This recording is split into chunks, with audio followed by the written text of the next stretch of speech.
Je vous ai dit, lorsque j'étais au pays, tout allait bien chez moi, donc je sortais à une fille que j'ai aidée pour qu'elle rentre sur Paris. Parce que j'ai mon petit frère et mon grand frère qui sont là-bas. Donc je voulais l'aider au fait. Aider la fille là, c'est ta petite amie quoi. Vu autant, c'était ma petite amie. Donc quand elle est rentrée, 3 ans après, normalement, après le corona, je devais aller la rejoindre là-bas. La rejoindre où? En France. Donc ça veut dire que toi tu es en Côte d'Ivoire et puis tu as fait partie d'une femme en France. Voilà, en ce moment, j'étais en Côte d'Ivoire. D'accord, donc tu l'as fait partie et toi tu devais la rejoindre 3 ans après. Voilà, après le corona.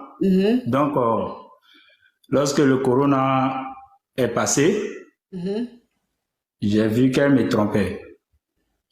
Puisqu'elle n'est pas trop allée à l'école, c'est moi qui avais ses comptes et autres. Chez nous, les musulmans, j'ai même envoyé la cola. C'est pour vous dire, c'était ma fiancée, quoi. Tout, c'est le mariage qui reste. Voilà. Donc, après ça, elle savait que j'avais des projets pour le Canada. Voilà, parce que mes frères qui étaient en France en ce moment, ils avaient un problème de, comment on appelle, clofie, comment tu dis là? Oui, ils se clofient. Non, pas ça, le papier là. Ah, les clatas.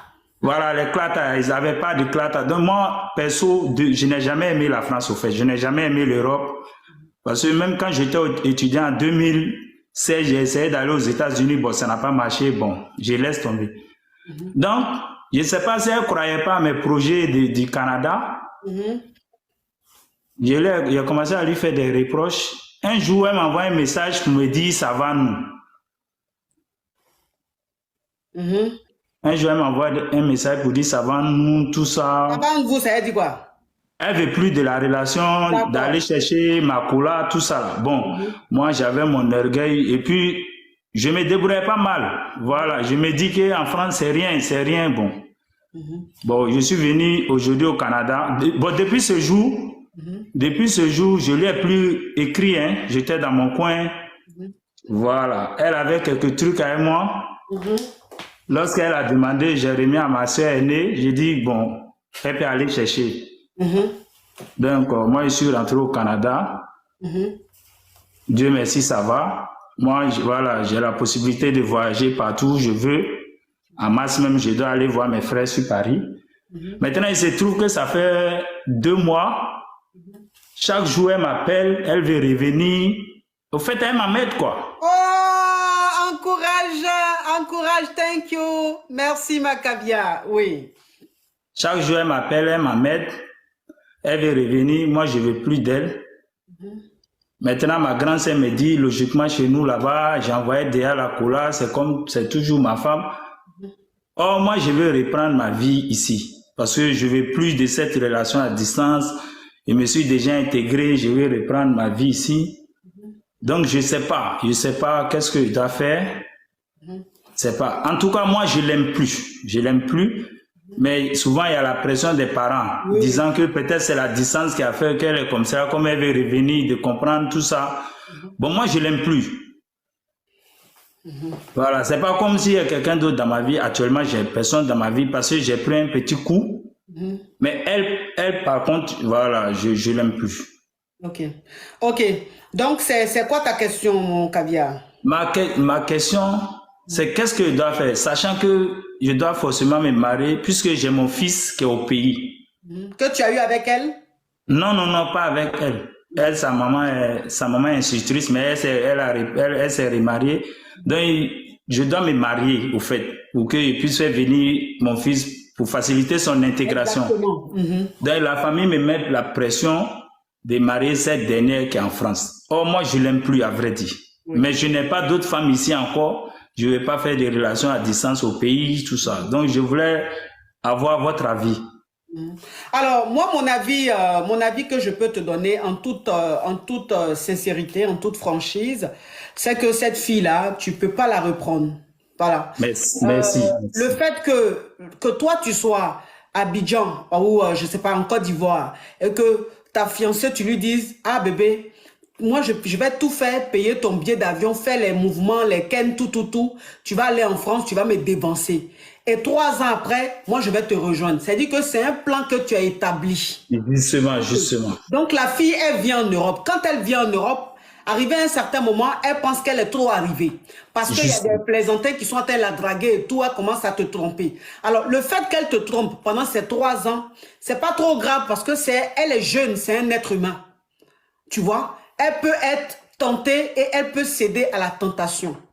C'est-à-dire que c'est pas bien de te tromper, mais ça peut arriver parce que une petite fille comme ça, rester 3 ans sans rien, c'est pas évident. Même un homme, même toi l'homme, pendant les 3 ans, tu vas pas me dire que tu n'as pas mouru quelqu'un. Tu as mouru. Tu comprends? Mais anyway, je ne veux pas savoir. C'est une façon de parler. Ça, je peux comprendre. Mais le fait qu'elle revienne et qu'elle te dise c'est fini entre nous, faut te chercher. Ça veut dire qu'elle était sur un mouvement ici, elle pensait qu'elle avait eu l'homme de sa vie. Justement. Voilà. Mais toi, quand elle t'a dit ça, ton honneur, ta dignité d'homme, ton orgueil d'homme a fait que tu n'as pas voulu lui demander pardon. Tu as attrapé ton cœur, tu as souffert en souffrance. Justement. Tu as souffert en silence. Tu t'es battu, tu es parti au Canada.